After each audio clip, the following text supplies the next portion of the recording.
SmackDown Women's Championship match was up after that. Carmella defending against Charlotte Flair in a match. Well, speaking of matches that didn't impress me, this was one of them.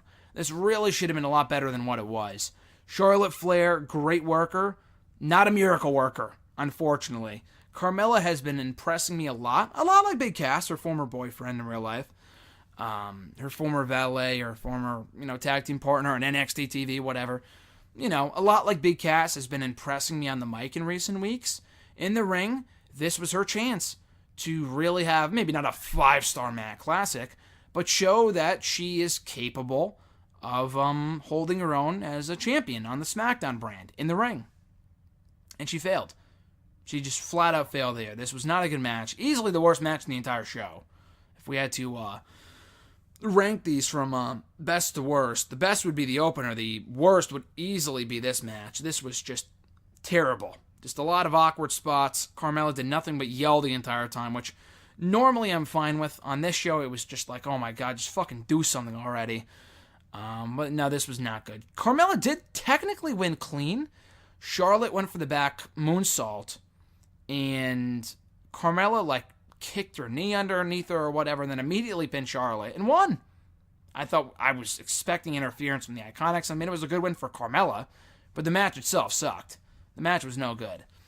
And the feud will continue. I mean, Charlotte Flair has advanced to the Money in the Bank women's match, ladder match at the pay-per-view coming up, so they're obviously not doing a rematch so soon, but I could see a scenario where Charlotte wins the women's briefcase and goes on to beat Carmella for the title to get her belt back.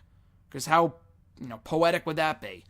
The same way that Charlotte lost her championship could be the same way that she wins back her championship. And as of right now, I'm not really sure who else would be a good fit for that briefcase. Becky Lynch would be great. I think I said Becky Lynch a few weeks ago. So it's just kind of a random thing on #AskGSM. But that was assuming Charlotte was not going to be in it. Now that I know she's going to be in it, Charlotte's my new pick to win it all.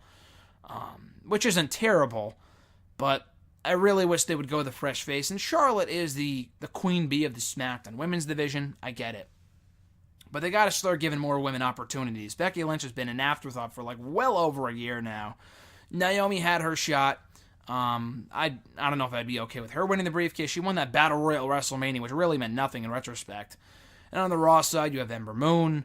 You have Ruby Riott, Bayley or Banks. I would hope not, but you have Bayley or Banks and a few others. So they got a pretty loaded women's division right now where they can go with other women and win that briefcase other than Charlotte.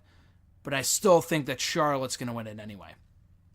I don't know if Carmella's going to defend her championship at the next pay-per-view with this women's ladder match happening. I mean, I think they did at last year's show when they had a women's Money in the Bank ladder match, the first ever one. And they had Naomi versus Lana on the undercard, which was terrible for the SmackDown Women's Championship. I guess they could do the same thing on this show. But really, does anyone else stand out as a potential challenger for Carmella? Becky Lynch just fucking lost to Mandy Rose on SmackDown this week. Naomi has been persona non grata for weeks. So I would keep Carmella off that next pay-per-view and have her sitting by the sidelines for Money in the Bank.